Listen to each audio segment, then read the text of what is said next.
Halo semuanya, jumpa lagi bersama saya Coach Hendra Hilman di channel YouTube Coach Hendra Hilman. Bagi Anda yang pertama kali baru nonton channel saya, Anda bisa nonton dulu, lalu Anda silakan komen di bawah dan subscribe jangan lupa, lalu Anda bisa share ke teman-teman Anda. Karena kalau Anda sharing, meaning you care. Anda peduli kepada kesuksesan orang lain dan juga teman-teman Anda dan keluarga Anda. Jadi sharing is caring, ya. Nah, hari ini saya akan membahas mengenai spesifik who lagi. Loh, Coach, kok bahasnya yang sama? Bukan masalah yang sama, karena ini menurut saya sangat fundamental, sangat-sangat penting, khususnya bagi Anda yang punya bisnis, ya, mau Anda di bisnis apapun. Intinya kalau Anda mengerti, mengenali, dan Anda benar-benar kuasai banget yang namanya spesifik who ini, Anda mau jualan itu gampang sekali. Dan bahkan strategi marketing Anda, marketing campaign Anda, marketing communication Anda, copywriting Anda, video yang Anda tampilkan, dan segala macam semuanya strategi marketing, itu akan sangat lebih memudahkan kalau Anda mengerti, bukan hanya mengerti, tapi mengenali target market atau spesifik who Anda. Maka ini paling penting, makanya saya sampai bikin videonya 2 kali. Ya, jadi ini part 2, ya, yang kemarin part 1 kita bahas mengenai spesifik who, bagaimana sebuah barbershop mengetahui dan memahami spesifik who-nya. Nah, bagaimana kalau sekarang bisnisnya beda, Coach? Sekarang bisnis yang saya ingin tampilkan di sini adalah tentang toko mebel, ya, toko mebel X begitu, ya. Dia nyebutnya toko mebel X. Boleh aja. Jadi jualan meja, kursi, lemari, meja makan gitu ya. Ya pokoknya furniture deh, mebel begitu kan. Nah, lalu sama ya, kita buat lingkaran-lingkaran seperti inilah, sama yang seperti saya pernah jelaskan di video sebelumnya. Jadi who-nya siapa? Berarti targetnya ke siapa toko mebel ini?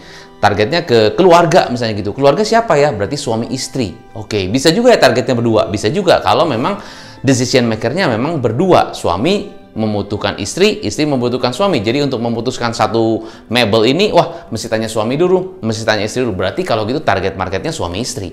Nah, sekarang suami istrinya umur berapa? Sama kayak kemarin.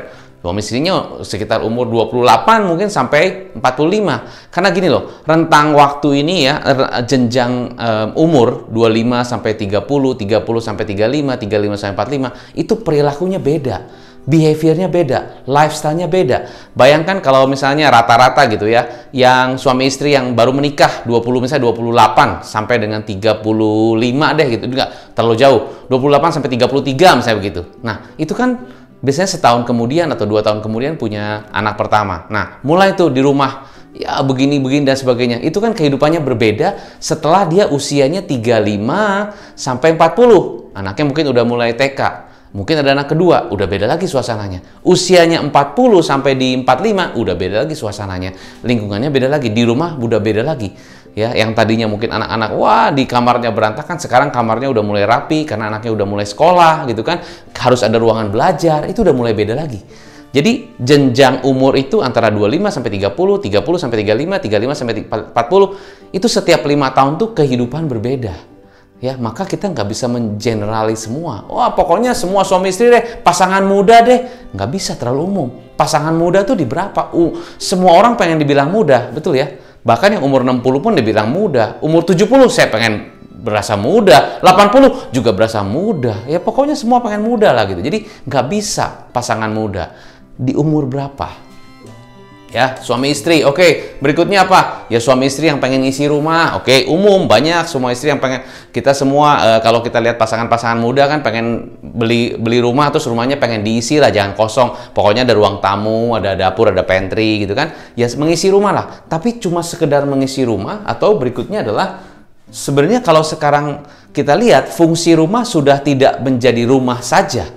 Ada beberapa rumah yang sudah beralih fungsi menjadi home office, karena banyak orang yang work from home sehingga gudangnya dijadikan office, ada ruangan kosong dijadikan office, mungkin ada ruangannya lebar dia sekat jadi home office, di situ dia bisa kerja dan sebagainya. Jadi sekarang ini sudah beralih fungsi, bukan hanya cuma rumah saja yang ada dining room, ada kamar tidur, ada ruang dapur, ada ruang tamu, yaitu rumah. Tapi sekarang sudah beralih fungsi jadi home office. Jadi bisa jadi mungkin pasangan muda yang bukan hanya mengisi rumah, tapi ingin mengubah fungsi home to be a home office? Mungkin di sini. Nah, both eyes-nya di mana? Both eyes-nya di mana? Oh, sekarang gini. Ya ini kepinginnya, atau mungkin saat ini memang harus membuat seperti itu karena ya sekarang sudah work from home. Jadi mungkin rumahnya satu sisi adalah di sini, tapi kalau kita lihat both eyes-nya berarti adalah pasangan muda, usia mungkin rentang di berapa? Di 30 sampai 35 mungkin begitu. Yang apa? Yang ingin bukan hanya mengisi rumah tapi untuk mendekorasi rumah juga, home decor, tapi juga bukan hanya home decor tapi juga ingin mengubah fungsi dari yang rumah biasa jadi home office. Ya, itu kepinginan, tapi belum tentu, maksudnya gini, itu keinginannya, ya. Tapi pertanyaannya adalah apakah keinginan atau memang rumahnya sudah tidak nyaman dengan kondisi dan fungsi seperti ini? Bisa jadi both eye-nya adalah suami istri atau pasangan atau keluarga kecil, keluarga muda begitu ya. Ya itu juga umum ya, spesifiknya misalnya keluarga yang anaknya masih umur ya TK, SD gitu ya. Mungkin SD dan TK misalnya begitu. Nah, itulah rumahnya sudah mulai crowded karena mulai banyak mainan anak-anak, mulai banyak perabotan dan sebagainya. Jadi sudah mulai tidak nyaman, tetapi kita juga harus work from home. Jadi harus ada fungsi rumah yang dijadikan home office. Maka dengan kondisi ketidaknyamanan itu, saya harus mengubah fungsi rumah. Jadi harus ada tambahan mebel dan sebagainya. Bisa jadi mungkin both eye-nya adalah suami istri yang sudah tidak nyaman dengan rumahnya. Ya, merasa kayaknya rumahnya sudah fungsinya sudah nggak sesuai lagi karena dengan zaman, dengan kondisi dan sebagainya harusnya ada fungsi lain yang harus ada di rumah tersebut. Tapi gimana ya, rumahnya kecil misalnya gitu, atau rumahnya kurang luas dan sebagainya misalnya gitu kan ya, atau yang sudah luas terlalu besar nih, harusnya disekat begitu misalnya begitu. Jadi bisa jadi di situ both eye-nya. Nah, kemarin di video sebelumnya saya sudah membahas sampai sini ya. Nah, sekarang kita bahas juga kan sama, pasti sama, cuma saya lanjutan lagi. Lanjutannya begini, sama kita bedah seperti ini. Berarti usia tadi, rentang usia berapa? Sama. Misalnya 30 sampai 35. Saran saya adalah kalau kita bikin target atau spesifik jangan jauh-jauh rentangnya. 5 tahun lah.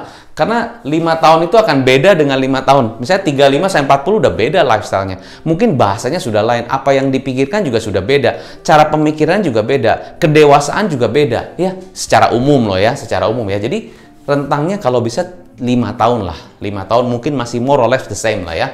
Terus gaya hidupnya seperti apa? Tadi, ya gaya hidupnya saya sudah punya anak-anak mungkin. Jadi di rumah sudah rame, di rumah tadinya sepi cuma berdua, sekarang mungkin di usia segini udah mulai rame, anaknya 2, wah udah mulai perabotan, mulai harus ada gudang mungkin begitu kan untuk nyimpen barang-barang. Ya lifestyle-nya begitulah. Terus kalau orang pasangan muda ini datang ke mall atau dia lihat di marketplace, dia fokus untuk ke anak dulu gitu kan, karena nih anak sudah mulai seneng main lah, ada yang mulai seneng itu, seneng ini, jadi mulai fokus ke sana. Ya, jadi itulah gaya hidupnya. Jadi prioritasnya ke anak. Setiap ada produk tertentu, ada mungkin ya apapun itu, fokusnya ke anak dulu. Ya, edukasi untuk anak, pakaian untuk anak, ya mainan apalagi gitu ya, atau apapun lah, pasti fokusnya ke anak. Ini gaya hidupnya begini. Jadi segala sesuatu, mungkin insurance juga bisa jadi untuk anak dulu, karena di sini saya harus pikir anak, ya dan sebagainya. Dokter, kesehatan, semualah pastinya. Ini gaya hidupnya seperti ini. Kalau kita jadi dia, jadi mereka, gitu. Terus motivasinya apa? Motivasi untuk belinya. Motivasi untuk beli bisa jadi kalau tadi balik lagi ke toko furniture ya. Ya, pertama saya ingin mendekor gitu kan. Karena sudah tidak nyaman dengan rumah sekarang, ingin mengubah fungsi. Mengubah fungsi kan? Karena fungsi yang sekarang sudah ya kayaknya kurang efektif lah gitu. Kalau saya ada punya kantor sendiri, papanya bilang, mamanya bilang juga kalau saya punya dapur sendiri, berarti kan saya bisa masak tuh, saya bisa bikin catering, saya bisa bikin ya makanan yang bisa saya jual sehingga saya bisa punya bisnis sendiri. Jadi dia pengen punya dapur sendiri, bisa jadi berubah fungsi menjadi bisnis di rumah gitu ya. Bisa begitu. Ya tadinya nggak punya gudang, karena sekarang dropshipper nih harus ada, misalnya dropshipper atau mungkin reseller nih, berarti harus punya gudang, misalnya begitu. Jadi mengubah fungsi. Ya, harus ada filingnya nih, harus ada lemari-lemari untuk arsip, bisa begitu motivasinya. Nah, terus next levelnya apa? Next levelnya usia segini, wah saya kan milenial nih, bukan milenial, saya pokoknya generasi masih muda dong, saya pengen lebih berkembang dan sebagainya. Jadi harusnya next levelnya adalah ya furniture-nya yang keren dong. furniture-nya mungkin yang lebih up to date ya. Up to date, terus bisa save tempat juga ya. Jadi walaupun misalnya ruangannya nggak terlalu besar, bisa save tempat dan keren banget, kelihatannya elegan gitu. Ya, jadi seperti kayak hotel berbintang 5 misalnya gitu ya, yang lebih minimalis tapi benar-benar sesuai dengan gaya sekarang. Mungkin next levelnya ke sana. Jadi mebel-mebel yang minimalis misalnya gitu ya. Saya kurang mengerti, tapi intinya kalau Anda benar-benar main di mebel, mungkin Anda tahu next levelnya itu desainnya seperti apa, warnanya bagaimana, bahkan fungsi dari mebelnya tersebut mungkin berbeda ya. Tapi bisa hemat tempat misalnya begitu ya, sama seperti ini. Saya mengulang sedikit supaya Anda benar-benar jelas mengenai spesifik Who dengan contoh yang berbeda, yaitu adalah toko mebel dengan target market yang berbeda, spesifik yang berbeda. Nah, kalau Anda sudah mengerti spesifik Who-nya dan bahkan mengenali, Anda harusnya tahu apa yang mereka paling merasa tidak nyaman dengan gaya hidupnya ataupun dengan kondisi mereka. Apa sih yang tidak nyaman? Apa yang tidak nyaman? Misalnya rumah sempit, itu nggak nyaman. Aduh iya nih, kesini ke sana, kesini kejeduk sana, tapi saya pengennya luas, gimana ya?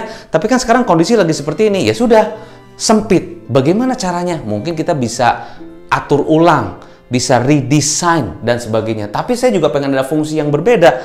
Jadi satu sisi rumahnya tidak terlalu luas, tetapi saya juga pengen ada fungsi yang berbeda. Atau bisa jadi Anda punya rumah terlalu luas.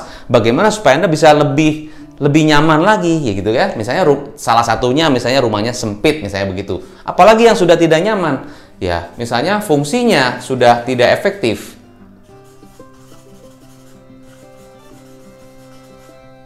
Ya, Coach, kalau gitu beli rumah baru aja. Iya, beli rumah baru sih bisa-bisa aja. Tapi kan, waduh, mesti pindah lagi ya, mesti segala macam lagi. Itu kan semua proses gitu kan. Dan sekarang lagi cash flow dan sebagainya. Ya, tapi bisa juga kalau Anda merasa itu yang paling terbaik, ya boleh juga. Kalau Anda merasa itu adalah keputusan keluarga yang terbaik untuk bisa beli rumah baru, is okay. Ya, tapi secara cost, secara waktu dan sebagainya, Anda pindah, bagus juga. Anda masih punya rumah baru yang bisa desain dengan baru, bisa juga begitu kan, tapi bisa seperti itu. Tapi ini pain-nya. Lalu pleasure-nya apa? Pleasure-nya bisa jadi ya dia pengen rumah nyaman.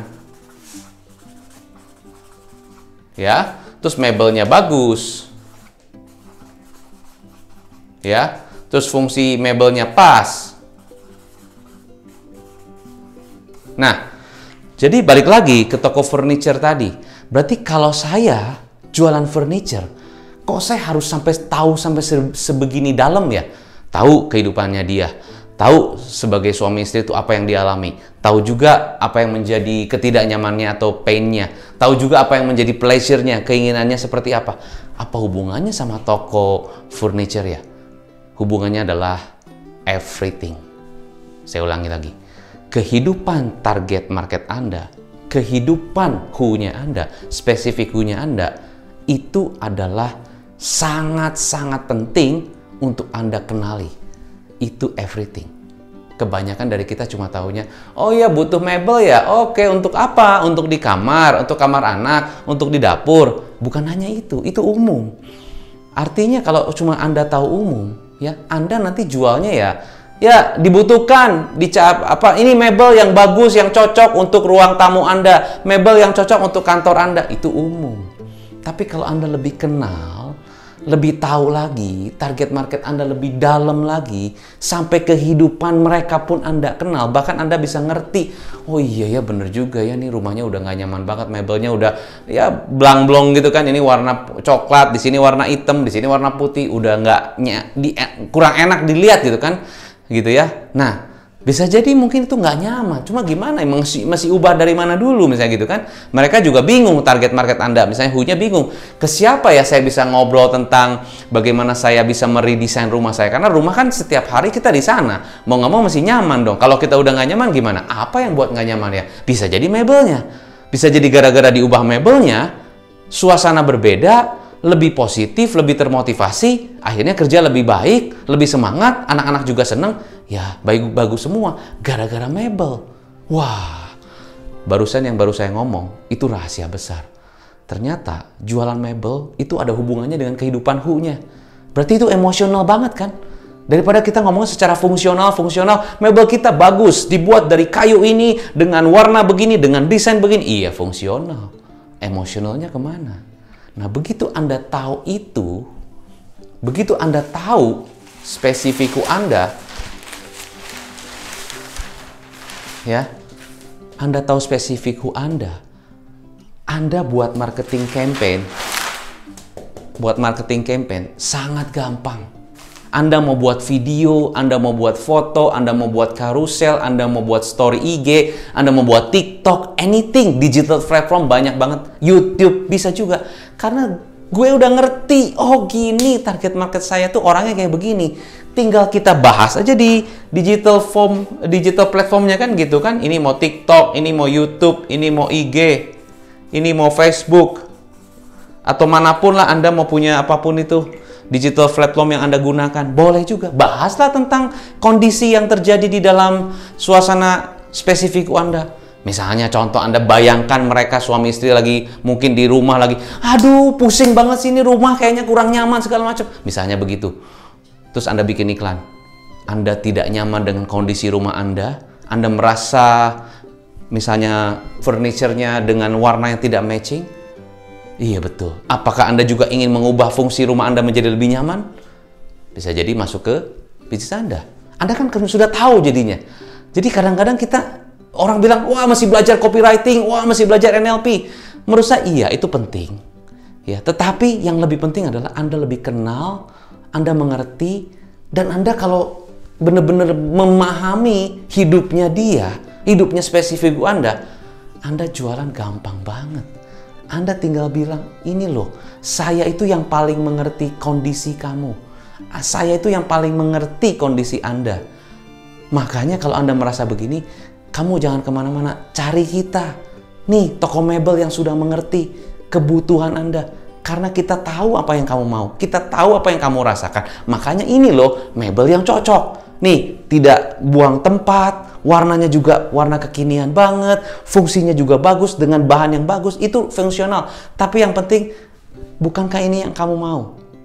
Iya, benar juga. Nah, kami bisa menyediakan mebel ya sesuai dengan apa yang kamu butuhkan di rumahmu. Kamu pengen mendesain rumahmu, kamu pengen mendesain, upgrade atau mengubah fungsi dari rumahmu, kita sudah persiapkan, ini desainnya begini, ini kalau rumah ini, gudang ini dijadikan fungsi sebagai home office, kira-kira bentuknya begini, dengan ukuran rumah seperti ini, ya mungkin bisa jadi di toko mebel Anda bikin semacam kayak, market begitu ya.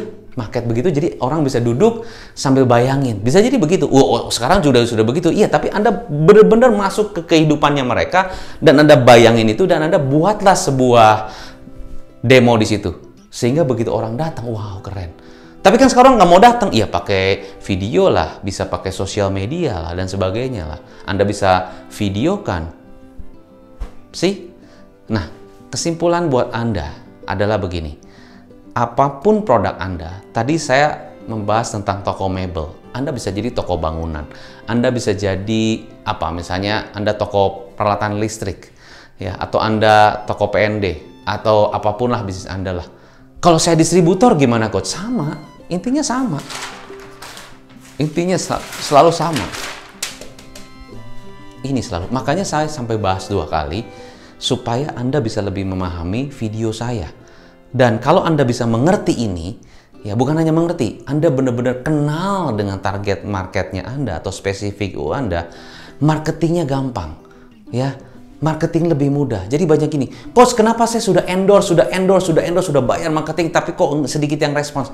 Because it's not about the endorse, it's not about kita bayar seorang influencer, tapi you don't know, you don't understand. Anda tidak mengenali spesifik Anda. Makanya endorsernya bingung juga.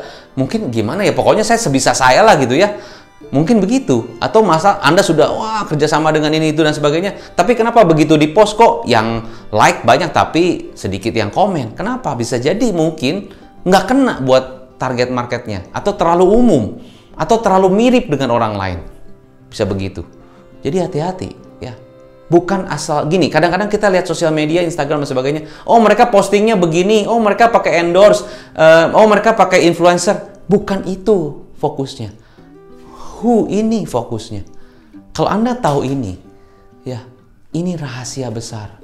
Dan inilah yang membuat bisnis itu naik terus dan dicari customer. Maka kalau Anda masih belum jelas, ulangi lagi sampai ngerti. Ya, lalu Anda boleh komen di bawah.